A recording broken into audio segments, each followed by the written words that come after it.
Assalamualaikum warahmatullahi wabarakatuh. Gimana teman-teman kabarnya? Sehat selalu ya. Mungkin kalian banyak banget yang pusing ya, tujuh keliling, yang sedang telat bayar atau jatuh tempo, bahkan udah gagal bayar. Rasanya dunia kayak mau kiamat ya, gitu kan. DSN error, chat WA isinya ancaman, bikin hidup nggak tenang. Oke, mungkin lu pernah mikirin kenapa sih si pinjol kayaknya nggak punya, kayak punya kekuatan super gitu, yang bikin kita selalu kalah. Mereka punya DC, pihak ketiga, dan berbagai macam cara buat nekan kita. Tapi pernah nggak sih lu bayangin kalau kita semua kompak buat ngelakuin satu hal? Dijamin pinjol itu bisa bakal kalah total. Mereka nggak akan ada gunanya nyewa DC atau pihak ketiga lagi. Percaya sama gue, ini satu-satunya cara buat ngelumpuhin semua kekuatan pinjol.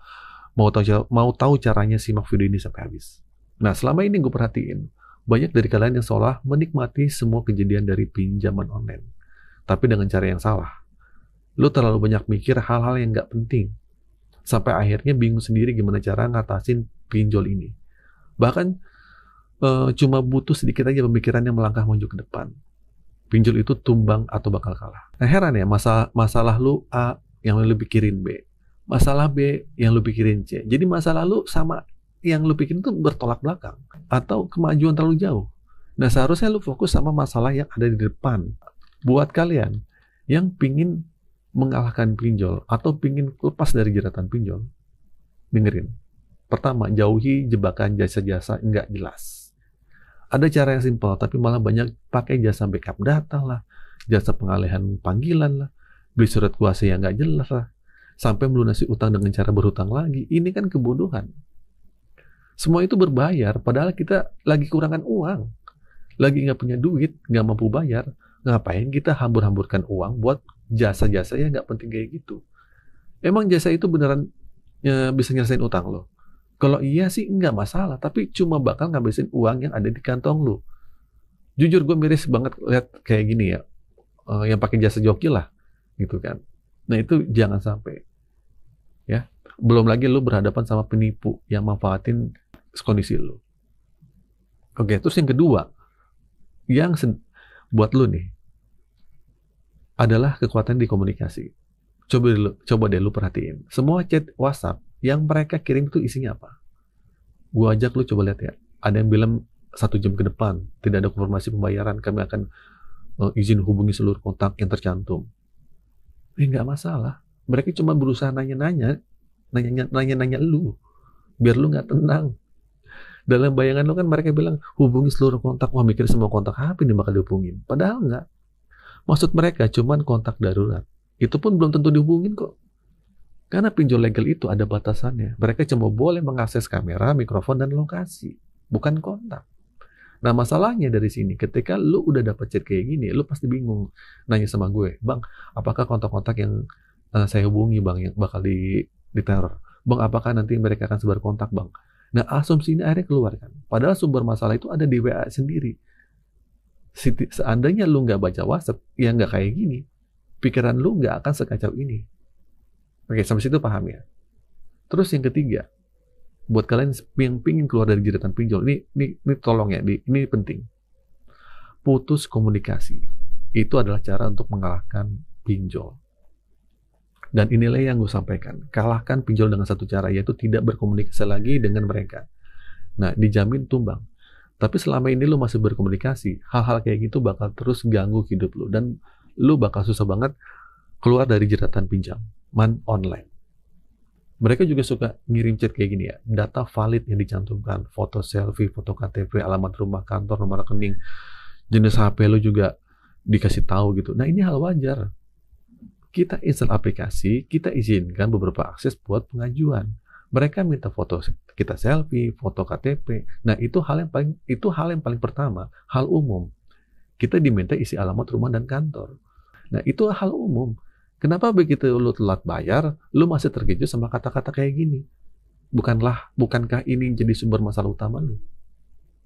Semoga kalian paham. Terus yang terakhir nih, jangan sampai panik berlebihan. Karena lu dapat kayak gini, asumsi lu pasti beda. Bang, foto saya akan disebar nggak bang? Bang, KTP saya kan udah disebar nih, dikasih tahu nih bang, dikasih ke saya. Itu bakal disebar nggak sih bang ke kontak darurat? Nah, ini perbedaan asumsi yang lu dapat karena lu berusaha nerjemahin isi chat sendiri. Makanya gue bilang, coba deh bergeser sedikit aja selangkah ke depan. Ketika lu gagal bayar, nggak mampu bayar, lu udah dapat chat kayak gini, jangan paksa diri lu untuk menerjemahkannya sendiri. Berasumsi liar akhirnya. Lu langsung putus komunikasi aja. Itu pinjol bakal kalah. Ini bukan berarti gua harus ngemplang pinjol ya. Ini buat posisi kalian yang sudah terjebak, nggak punya uang sama sekali. Tunda dulu, suatu saat ada uang, bayar. Tapi bukan kabur gitu aja ya. Nah, di awal mereka juga bilang, Bapak Ibu tagihan di sini tolong ada pembayaran sekarang. Hindari denda keterlambatan. Abaikan juga sudah dibayar. Nah, ini juga kata-kata wajar. Ini cuma ngingetin. Ini hanyalah penagihan normal. Tapi lu yang baru telat bayar, dapat hal kayak gini, lu langsung merasa diteror, Bang. Dineror saya, Bang. Bang, dia nekan saya, Bang. Minta bayar, Bang, dan segala macam. Ya itu wajar. Karena itu ketakutan yang terlalu berlebihan. Jadi intinya, makanya gue bilang, kalau lu nggak bisa nampung chat WhatsApp yang dikirim DC, rasanya lu nggak perlu komunikasi via WhatsApp. Karena itu mengganggu 90% kepanikan yang terjadi gara-gara chat WhatsApp. Dia tuh nagih secara normal atau enggak, kepanikan lu udah ada duluan. Bahkan apapun kata-kata yang mereka lontarkan, bagi lu itu adalah teror. Ya, bayangin aja, itu teror. Padahal dia cuma nagih doang. Terus mereka bilang lagi, tagihan sudah telat ya Pak, Bapak Ibu tolong kerjasamanya dibayar sebelum jam 10 pagi. Setelah itu pembayaran jika dibutuhkan dana bisa langsung pengajuan kembali seperti di aplikasi ini gitu. Ya, itu juga hal wajar. Kalau penagihan belum dibayar, ya nggak bisa ya emang nggak bisa ngajuin. Kalau sudah dibayar, kita juga bisa ngajuin dan. Tapi bagaimana kita kelebihan rasa takut itu adalah teror.